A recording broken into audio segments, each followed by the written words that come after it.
চলো আজকের ক্লাস শুরু করছি। খুব ইম্পর্টেন্ট জিনিস। তো প্রথমে আমি আগে বলবো যে আগে আমি তোমাদেরকে কি করিয়েছি। আগের দিন খুব সুন্দর সুন্দর জিনিস হয়েছিল, যেগুলো জেইতে বা নিটে খুব দেয় বলা সম্ভব নয়, খুব পাবে এরকম বলা সম্ভব নয়, বাট মাঝে মাঝে এখান থেকে কোশ্চেন আসে, তাই সেই কনসেপ্ট তোমাদের শেখানো হয়েছিল। সেগুলো আমি একটু রিক্যাপ করে দিচ্ছি। তারপর আমি যে স্টাডি মেটেরিয়াল গুলো বলেছিলাম, সেই স্টাডি মেটেরিয়াল গুলো থেকে আমি দেখিয়ে দিচ্ছি বইয়ের মধ্যে সেগুলো কিভাবে লেখা আছে।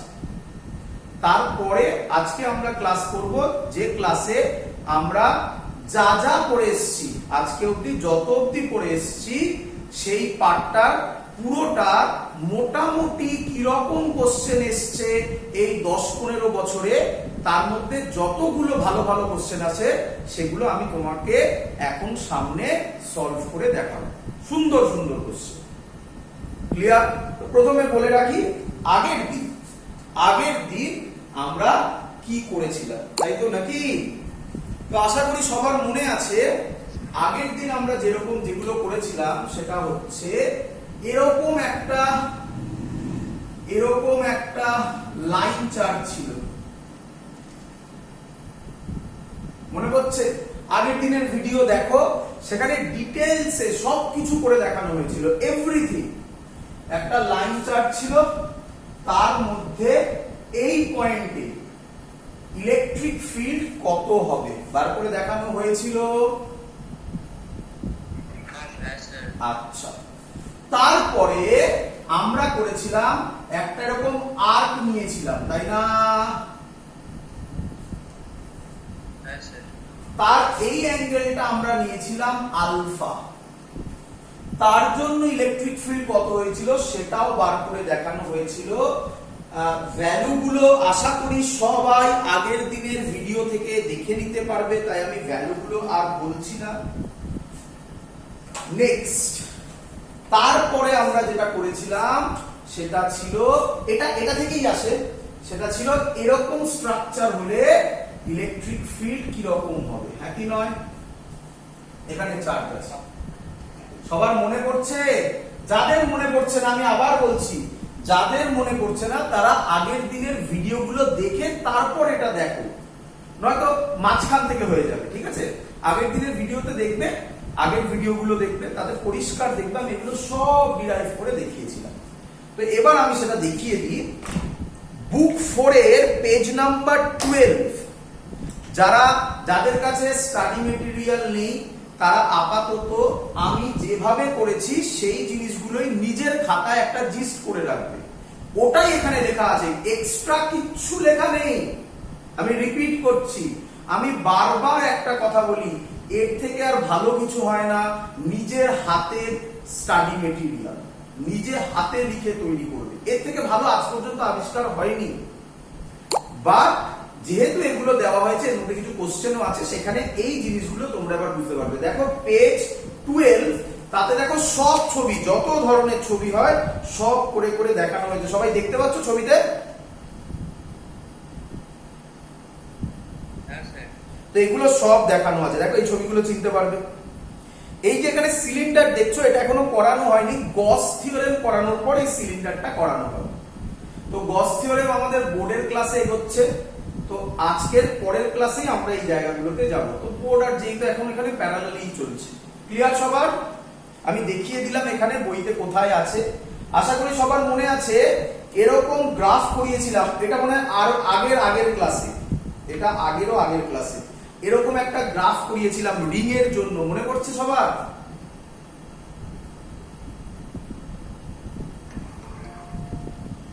দেখতে পাচ্ছ? এরকম একটা গ্রাফ রিং এর জন্য করিয়েছিলাম। আমি ছবিতে এঁকে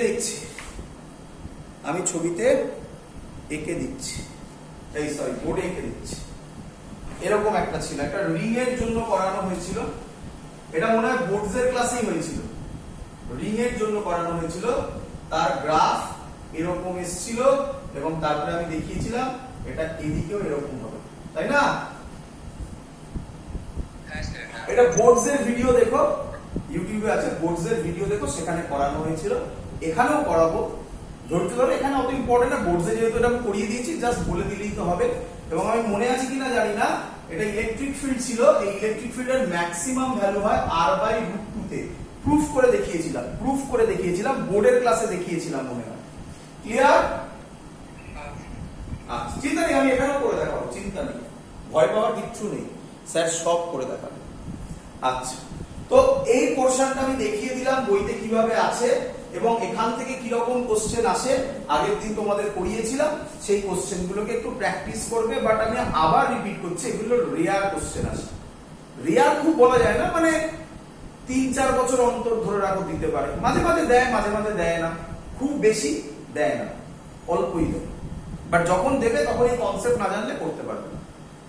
আচ্ছা, চলো এবার আমরা যেটা করব, আজকে কিছু যা আমরা আগে করেছি, যা আমাদের নলেজ আছে এখনো পর্যন্ত, যেটুকুনি আমরা শিখেছি তাই দিয়ে কিছু সুন্দর সুন্দর কোশ্চেন যেগুলো ইয়ারে এসছে আমরা সলভ করব আজকের ক্লাসে। তাহলে এই পোরশন পুরোটাই হয়ে যাবে। শুরু করি।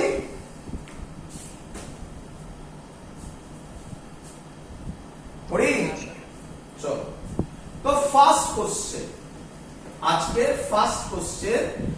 আচ্ছা, আমি যেমন লিখছি, এটা অনেক বছর এসেছিল, বুঝলে তো, আমি একটা ইয়ার লিখছি যেটা আমি চোখের সামনে পেয়েছিলাম, এগুলো অনেক বছর এসেছিল। যেমন এই কোশ্চেনটা এসেছিল নিট 2015 এ। আবার এই কোশ্চেনটা সেম কোশ্চেন, বাবা ডিটো কোশ্চেন এসেছিল যেই 2014 এ। ক্লিয়ার? তো এরকম আমি যেটা বলবো যে এই ইয়ারে এসছে, দ্যাট ডাজন্ট মিন যে তুমি শুধু ওই ইয়ারেই পাবে। তোমরা বিভিন্ন বই ফলো করো আশা করি, সেখানে দেখবে ইয়ার অন্যান্য লেখাও থাকতে পারে। তো অনেক বছর এসছে। করি, কোশ্চেনটা হচ্ছে, ভালো করে শুনবে, কোশ্চেনটা হচ্ছে একটা সেম পয়েন্ট থেকে দুটো বল হ্যাঙ্গিং। ক্লিয়ার? বলে দিয়েছে, চেনা জিনিস যেটা করছি আমি করিয়েছি, জেইতেও করিয়েছি, বোর্ডসেও করিয়েছি। বলে দিয়েছে এদের চার্জ সিমিলার। তো আমি কত চার্জ ধরলাম? কিউ। এই স্ট্রিং এর লেন্থ বলে দিয়েছে, স্ট্রিং গুলোর লেন্থ বলে দিয়েছে এল। কত বলে দিয়েছে বললাম? এল। এই স্ট্রিং গুলোর লেন্থ বলে দিয়েছে এল। এটারও তাই। ক্লিয়ার? বলেছে, ভালো করে শুনবে, বলেছে ইনিশিয়ালি এরা ডি ডিসটেন্সে আছে। কত ডিসটেন্সে আছে? ডি ডিসটেন্সে আছে। এত অবধি সবার ক্লিয়ার? এগুলো কোশ্চেন পেপারে ল্যাঙ্গুয়েজে লেখা ছিল, আমি শর্ট করার জন্য ছবি এঁকে বোঝাচ্ছি। করি? আচ্ছা, এবার কি বলেছে? এবার যেটা বলেছে আমি লিখছি। আচ্ছা, আরেকটা কথা বলে দিয়েছে ডি লেস দেন এল। তাহলে ছবিটা আমি ঠিক এঁকেছি না ভুল এঁকেছি? যদি আমি স্কেলিং দিয়ে ভাবি, স্কেলিং মানে বোঝো, দেখে বোঝা যাবে, তাহলে ছবি ভুল, কারণ আমার কাছে ডি যা এলও প্রায় সেম লাগছে। তাহলে অ্যাকচুয়াল ছবিটা এরকম নাকি? ভালো করে বোঝার চেষ্টা করো, অ্যাকচুয়াল ছবিটা এরকম নাকি?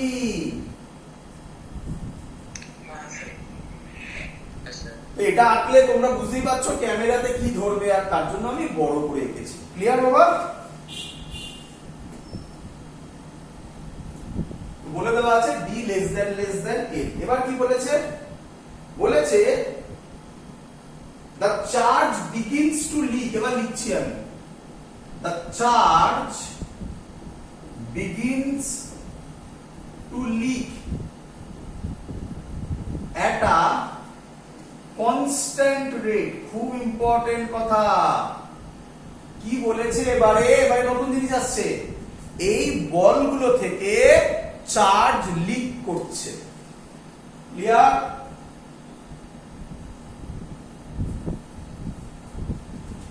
চলো, তারপর বলেছে অ্যাজ আ রেজাল্ট, তুমি বলো, তুমি তো এত অব্দি বুঝেছো, তুমি আমায় বলো, যদি চার্জ লিক করে তাহলে এটা এরকম ভাবে থাকবে না আস্তে আস্তে কাছে আসবে? তাই বলেছে অঙ্কে। অ্যাজ আ রেজাল্ট কি বলেছে? As a result the charges approach each other. বলো সবাই বুঝলে কিনা?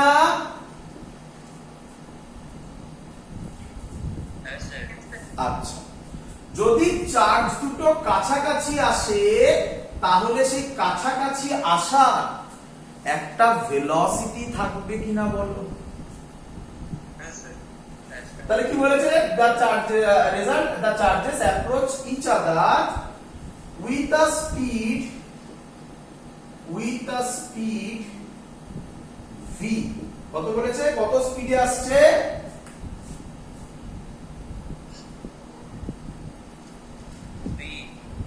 তারপরে বলেছে then as a function of distance x, then as a function of distance x, v depends, number 1 option v directly proportional to x, number 2 option v directly proportional to x to the power minus half, third option v directly proportional to x to the power minus 1, last option v directly proportional to x to the power half. Clear সবার?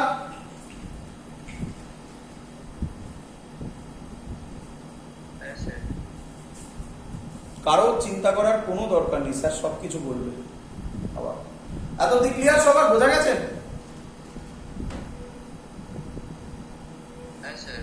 চলো বোঝো এবার বোঝো অঙ্ক।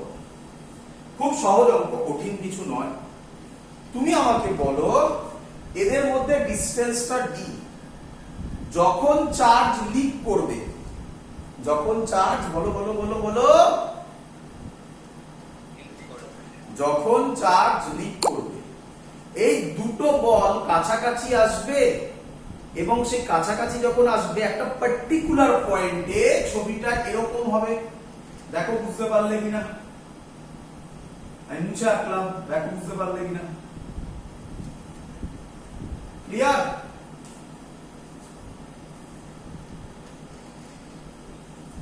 দূরে ছিল কাছে এলো। বলেছে as a function of distance x, তাহলে এখন এই ডিসটেন্সটা আমরা কত ধরবো? x। বলো সবার ক্লিয়ার কিনা? আবার বলবো নিঃসন্দেহে। দেখো ভালো করে দেখো, দুটো বল এরকম জায়গায় ছিল তো, ছবি এঁকেছিলাম। যেই চার্জ লিক করবে এই দুটো কাছে আসবে কি আসবে না? তাহলে যখন কাছে আসবে এদের মধ্যেকার ডিসটেন্স কমবে কি কমবে না? ডিসটেন্স ডি বলে দিয়েছিল ইনিশিয়ালি, তাই তো? তাহলে যখন কাছে আসবে তখন ডিসটেন্স কত ধরে নিলাম? x। কত ধরলাম? x। ক্লিয়ার?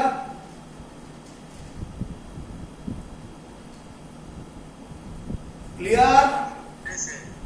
চলো এবার যদি তাড়াতাড়ি করি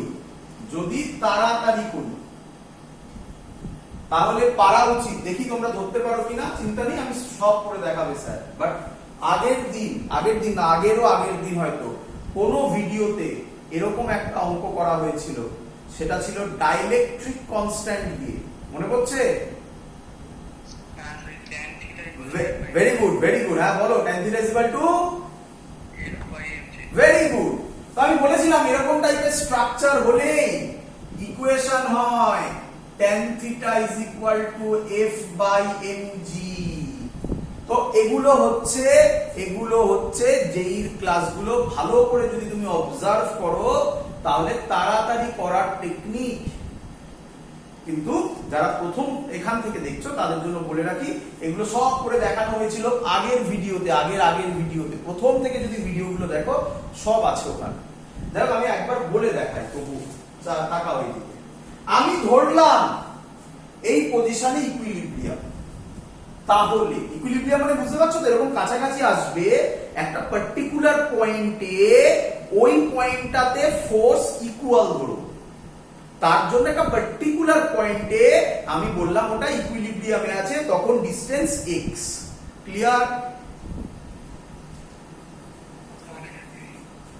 সেখানে এই বরাবর একটা কাজ করবে, এটা চার্জ কিউই ধরো, এখন চার্জ লিক করছে, কিউ ড্যাশ ধরতে পারো যা ইচ্ছে, তো কিউই ধরলাম চার্জ, এটাও কিউ এটাও কিউ। আগে তাহলে কত ছিল?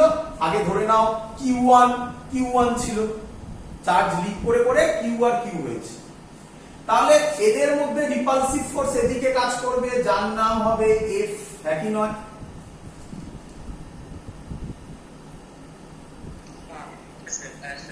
নিচে কাজ করবে এমজি, একই নয়? এটা যদি থিটা হয়, দড়ি বরাবর কি কাজ করে জানো? স্ট্রিং বরাবর কি কাজ করে জানো? টেনশন। তাহলে এই বরাবর টি কাজ করবে, এই বরাবর থিটা হলে এটা থিটা হবে, এটা হবে টি কস থিটা, এটা হবে টি সাইন থিটা। বলো বুঝলে কিনা?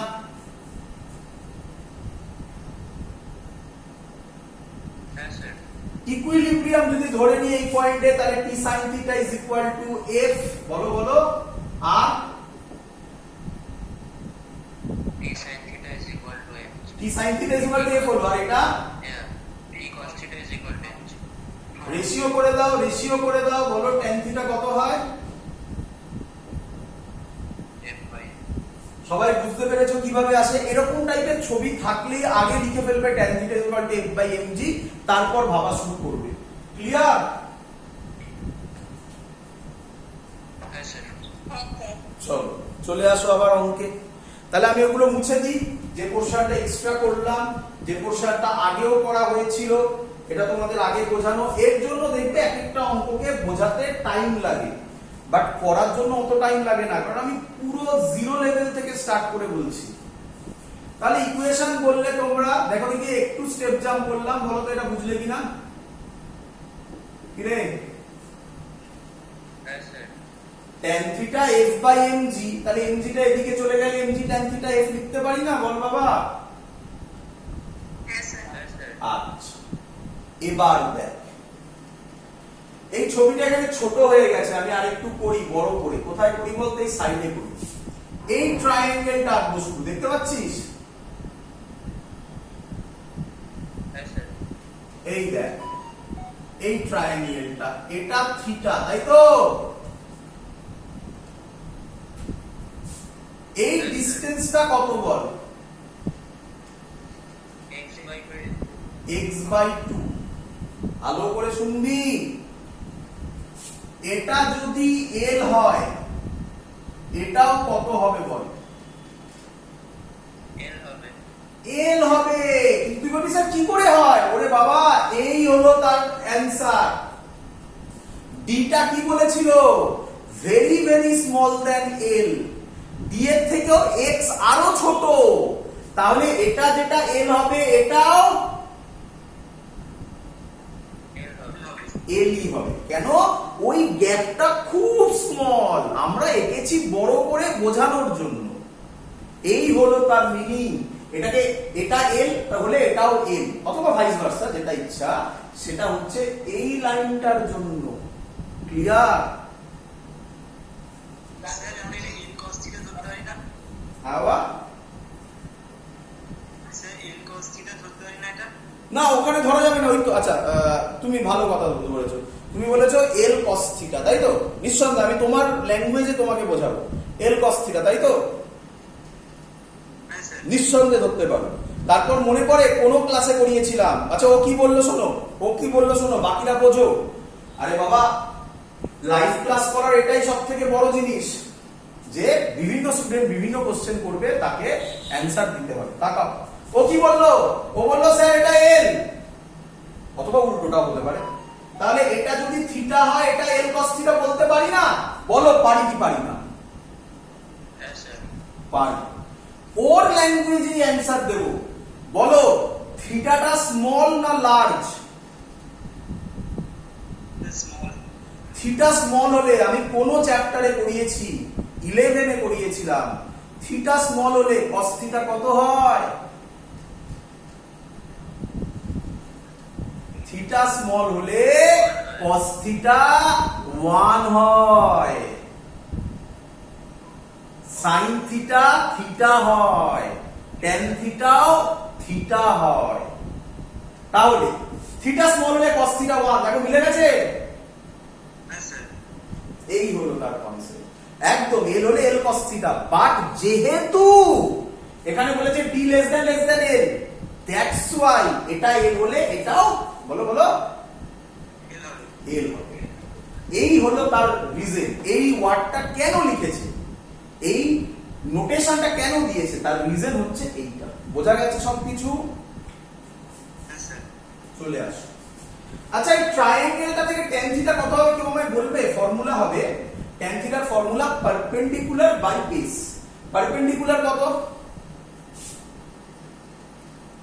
x/2। বেস কত? l। বলো tan থিটার জায়গায় লিখতে পারি x/2l? কি রে? হ্যাঁ স্যার। f এর জায়গায় লিখতে পারি k। আরে ফোর্সের ফর্মুলা কুলম্বস ল, k, এটার চার্জ q, এটার charge q, q square distance x by x square. কি রে? হ্যাঁ স্যার। এখান থেকে আমাকে বল q স্কয়ার কত হবে? q স্কয়ার কত হবে? q স্কয়ার হবে mg/2kl, mg/2kl x কিউ। ঠিক করেছি? হ্যাঁ স্যার। আচ্ছা, তাহলে বল কিউ কত হবে?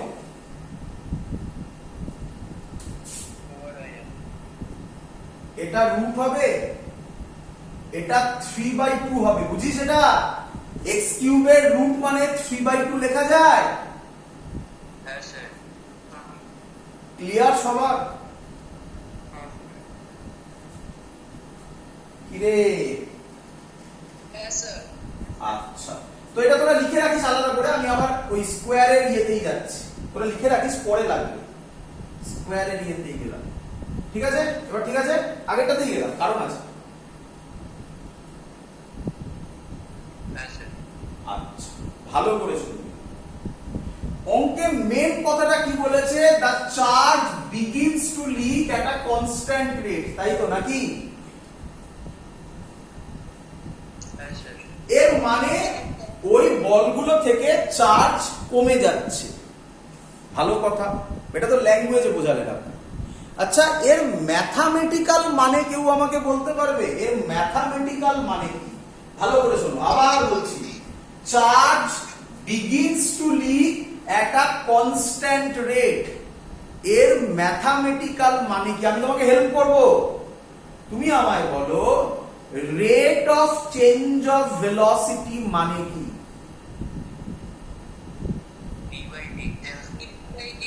Very good. দেখো, ভাবো কিভাবে ল্যাঙ্গুয়েজের থেকে আমরা ম্যাথামেটিক্সে আসছি। স্টুডেন্টের নেক্সট লেভেলের প্রবলেম হয় এখান থেকে ম্যাথামেটিক্স ভাবতে পারে না।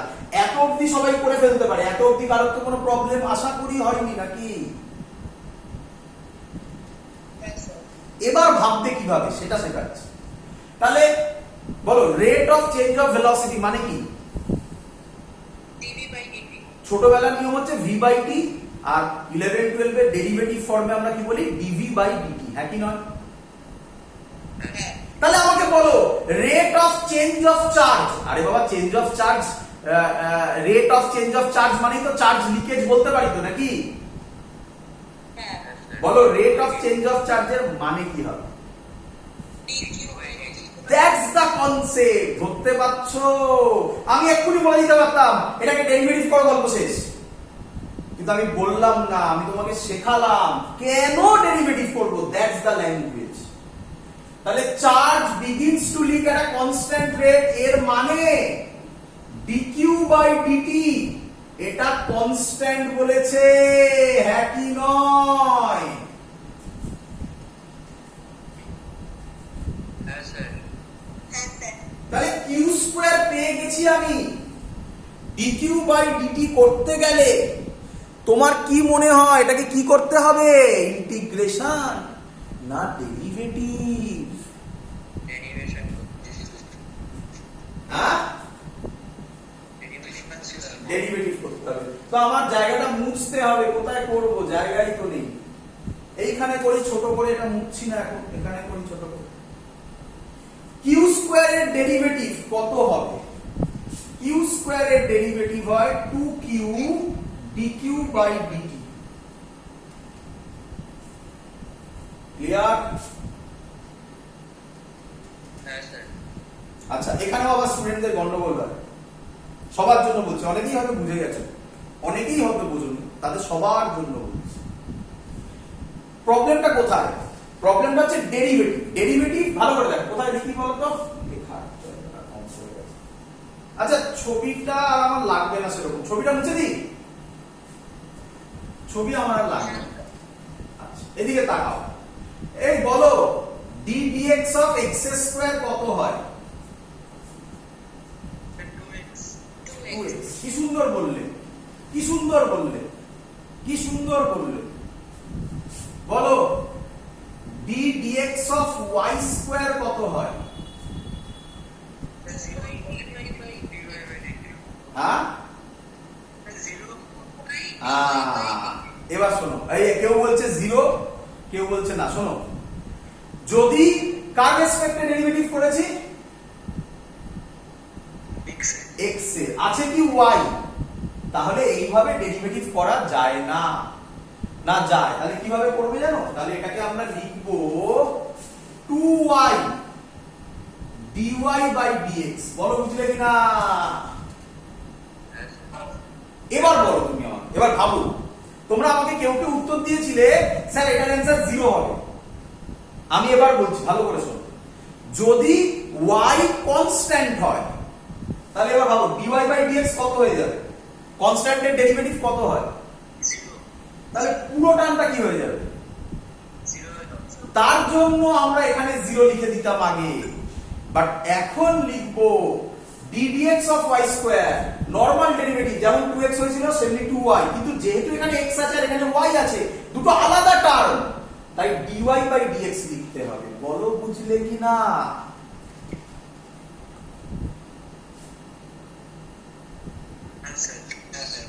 তাহলে বলো কিউ স্কয়ারের derivative with respect to time করছি, তাহলে কিউ স্কয়ারে 2q হয় dq বাই dt।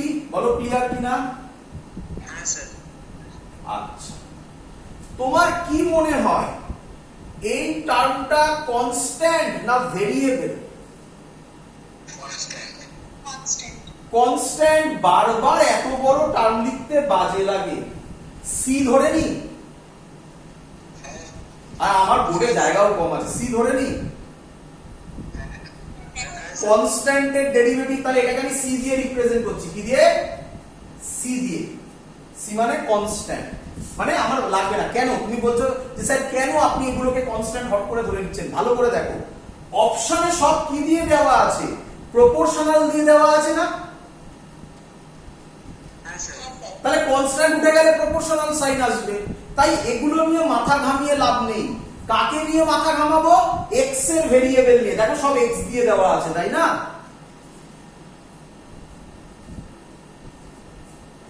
হ্যাঁ স্যার। চলো, তাহলে ওটাকে আমি c ধরে নিলাম, তাহলে ওটাকে c লিখলাম। বলো 3x কিউব, x কিউবের ডেরিভেটিভ কি হবে?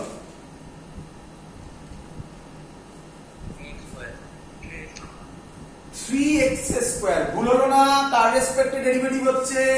এক্স এর রেসপেক্টে না টাইমের রেসপেক্টে? টাইমের রেসপেক্টে। তাহলে 3x স্কয়ার হবে না 3x স্কয়ার, সরি এটা কনস্ট্যান্ট থাকবে না, c 3x square dx by dt হবে। হ্যাঁ স্যার ঠিক। সবাই বুঝলে কিনা বলো বাবা?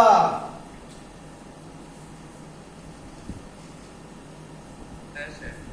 চলো চলো, আচ্ছা dx বাই dt, বাবা x মানে হচ্ছে ডিসটেন্স আর t মানে হচ্ছে টাইম। dx বাই dt কে কি বলা যায়?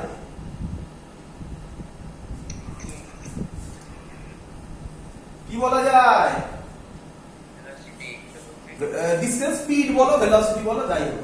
তাহলে আমি এখান থেকে লিখতে পারি 2q, এবার মুছতে হবে, আর জায়গা নেই এখানে, এটা মুছলাম, এই সাইডটা এখানটা মুছলাম, উপরে জায়গা আছে।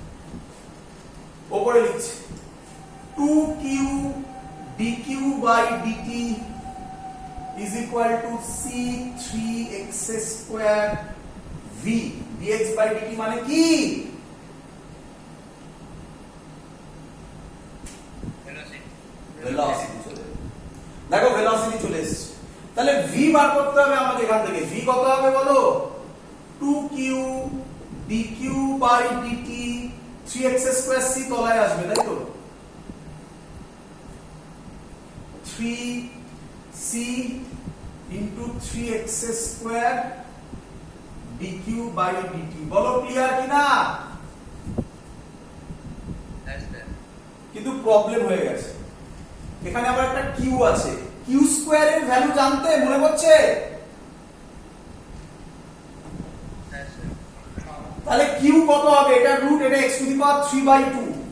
তাহলে এখানে আমি লিখব q স্কয়ারের জায়গায় root over mg by 2kl into x to the power 3/2 dq by dt ছিল। বলো বুঝলে কিনা? q এর জায়গায় ভ্যালু বসালাম q স্কয়ার থেকে।